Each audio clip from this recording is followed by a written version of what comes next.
আজকে আপনি শুনবেন ধারাবাহিক গল্প ফেলে আসা সংসারের 18 নম্বর পর্বটি। আশা করছি এই গল্পটির এ যাবৎ প্রত্যেকটি পর্ব আপনার ভালো লেগেছে। পরবর্তী পর্বগুলি শুনতে এক্ষুনি সাবস্ক্রাইব করে রাখুন দ্য সোলোইস্ট, যে গল্প বলে। ট্রেনের অবিরাম দুলুনিতে বরাবরের মতন আজও ভীষণ ঘুম ঘুম পাচ্ছে। এই জন্য ট্রেনের স্লিপার কোচ বেশি পছন্দ করে দোলন। আরাম করে শুয়ে বেশ ঘুমিয়ে পড়া যায়। চেয়ার কার কোচে সে সুযোগ নেই। সিটে বসেই জানালাতে মাথা ঠেকিয়ে ঘুমিয়ে পড়ল দোলন। লাঞ্চ দেবে এখন? হ্যালো।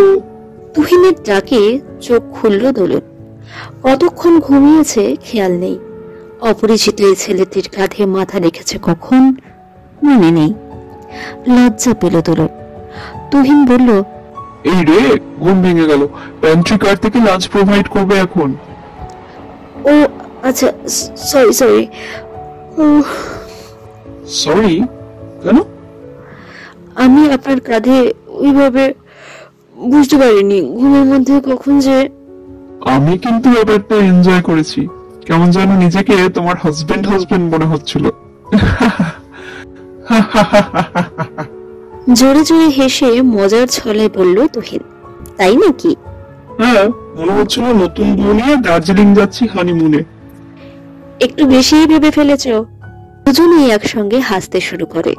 ট্রেনের দু একটা লোক আড়ি পাচ্ছে বুঝে সচেতন হয়ে দুজনেই হাসি থামিয়ে দেয়। এই জানুয়ারিতেই জন্মদিন দোলনের, 24শে জানুয়ারি। বাবা দিব্যরঞ্জন বলেছিলেন, কি চাই এবারে? Music instrument? না বাবা, এবার সবাই মিলে বেড়াতে যাব, এটাই আমার বার্থডে উইশ। আমারও একটা উইশ আছে দিব্য বাবু। দোলনের মা আবদারের স্বরে স্বামীকে বললেন, তোমার আবার কি, জন্মদিন তো মেয়ের। এটা পেলে কোথায়? তো আমি এতে কি প্ল্যান করেছো বলো তো? আমার খুব ইচ্ছা দিব্য, জীবনে একবার হলেও বেড়াতে গিয়ে 5 স্টারে থাকবো। একদিন হলেও হবে, কিন্তু থাকবো। হতচকিত হয়ে মধ্যবিত্ত কলেজ প্রফেসর দিব্যরঞ্জন স্ত্রীর দিকে তাকিয়ে থাকেন কিছুক্ষণ। হঠাৎ কি মনে হয় বলে ওঠেন, ঠিক আছে, দেখি কোন ট্রাভেল এজেন্সির সঙ্গে কথা বলি। সত্যি বাবা, ইউ আর দ্য বেস্ট। বাবাকে জড়িয়ে ধরে বলে দোলন। দিব্যরঞ্জন এই আবদারে রাজি না হয়ে কোনো উপায় ছিল না। সে জানে দোয়েল কত কষ্ট করে, কত ত্যাগ করেছে শুধু দিব্যর সঙ্গে সংসার করার জন্য। দোয়েল ব্যানার্জির বাবা যেদিন মেধাবী মেয়ের চালচুলোহীন কলেজ পড়ুয়া কুলীন কায়স্থ দিব্যর সঙ্গে সম্পর্কের কথা জানতে পারেন, সেদিনই ঠিক করেন দোয়েলকে খুব তাড়াতাড়ি পাত্রস্থ করবেন কোনো উচ্চবর্গীয় ব্রাহ্মণ চাকুরে ছেলের সঙ্গে। দোয়েল দিব্যর সঙ্গে বিচ্ছেদ মেনে নিতে না পেরে বাবার অগোচরে এক বস্ত্রে বেরিয়ে আসে অট্টালিকা বৈভব ছেড়ে। দিব্য জানে তারপর গঙ্গা দিয়ে জল গড়িয়েছে অনেক। তারা একসঙ্গে কত দুর্গম পথ হেঁটেছে এই 25 বছরে। তারপর তিলে তিলে গুছিয়ে নিয়েছে সংসার। এই বাড়ি গাড়ি আর যতটুকু তা সম্ভব হতো না যদি দোয়েল নিজেকে নিংড়ে দিত এই সংসারের জন্য। এক্সপ্রেস যখন নিউ জলপাইগুড়ি স্টেশন পৌঁছালো তখন রাত প্রায় 11টা। স্টেশন থেকে বেরিয়ে পার্কিং জোনে গিয়ে ট্রাভেল এজেন্টের সঙ্গে আবারও যোগাযোগ করে একটি 5 সিটার 4 হুইলার গাড়িতে উঠে দোলনের 3 জনের ছোট্ট পরিবার। হেরিটেজ পৌঁছাতে কতক্ষণ লাগবে দাদা? কত লাগবে মোটামুটি? খুব বেশি উত্তেজনা কাজ করছে দোলনের মনে। এর আগে যখন দার্জিলিং এ এসেছে তখন দোলনের বয়স 6 বছর। তেমন কিছু মনে পড়ে না দার্জিলিং বেড়ানোর স্মৃতি। মায়ের অ্যালবামের ছবি দেখেছে, এইটুকুই যা।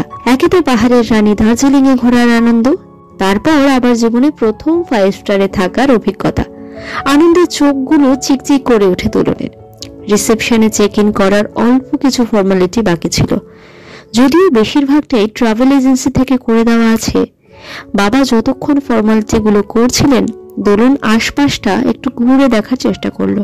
হাজার হাজার ফুল বাগানের মধ্যে ঠিক যেন এক রাজপ্রাসাদ। এত বড় হোটেল দোলন সিনেমাতে দেখেছে শুধু। জায়গায় জায়গায় পাথরে অতীব সূক্ষ্ম কারুকার্য করা সাদা মূর্তি যেন জীবন্ত। দুলন ছুঁয়ে দিলেই কথা বলে উঠবে যেন। রাজকুমারী, এই প্রাসাদেই দেখা মিলবে তোমার স্বপ্নের রাজকুমারের। নিজের মাথায় চাপড় মেরে মুখ চেপে হাসে দুলন। চল, রুমে যেতে হবে। নিচের স্বচ্ছ দেওয়াল লিফটের রাতের পাহাড়ি এলাকার সুন্দর দৃশ্য দেখতে দেখতে 402 নম্বর রুমে ঢুকলো ওরা। হোটেল স্টাফ এসেছে সব বুঝিয়ে দিতে। রুমে ঢুকে যেন চমক লাগে দুলনের। 3 জনের জন্য ফ্যামিলি রুম, কত বড়! বিছানা যেন রাজপালঙ্ক। কি নেই এই রুমে? 2 বড় বড় কিং সাইজ বেড, ধবধবে বেডশিট, 2 বড় বড় wardrobe, tea coffee sitting corner, সেখানে সাজানো রয়েছে চা, কফি, সুগার, মিল্কের পাউচ প্যাক। ওই কর্নারে একপাশে বড় বড় সাইজের জারে বিভিন্ন ধরনের ড্রাই ফ্রুটস, কোল্ড ড্রিঙ্কস, আরো কত কি। স্টাফ বলে গেছে প্রতিদিন সকালে এসে খালি হয়ে যাওয়া ড্রাই ফ্রুটসের জারগুলো আবার ভরে দিয়ে যাবে। আগামী পর্বগুলির জন্য চোখ রাখুন আমাদের চ্যানেলে। লাইক অ্যান্ড সাবস্ক্রাইব করতে ভুলবেন না। দ্য সোলুইস্ট যে গল্প বলে।